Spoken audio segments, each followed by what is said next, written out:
to sa jete to na kanda makasi to na kanda makasi to fa na kanda makonzi to na kanda no makasi pona na te pona oseka to za vraiment na kanda to comprendre te lelo to za déjà le 14 juin biso ton to kola le 14 juin bwenza ki déjà ko komona to koti déjà elanga mais ce jusqu'à présent to mona elanga ezate ba konti pardon bino ba mbongo nyoso ka ko détourner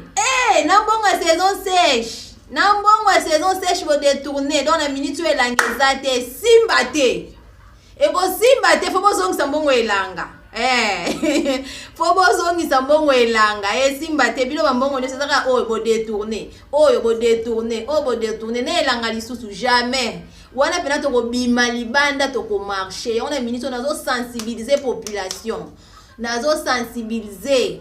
donc ndenge za boye si to ko makaba le 20 so to osmona ka ke mbule ezobeta elanga ezala te fo boya bino nyoso to marcher fo bazongisa mbongo elanga po esimba te mbongo elanga fo ezonga simba te boko monela biso boye te po ni bomonela ka biso petit peuple boye eko simba te mbongo elanga fo ezonga simba te pourquoi bo détourner mbongo elanga simba te bo partager vidéo ekomela bakonzi nyonso surtout ba détourner mbongo bo partager komela bango simba te mbongo elanga fo ezonga to on a besoin saison sèche fo ezonga to mona ngo pena to bénéficier pe nango simba tata mukie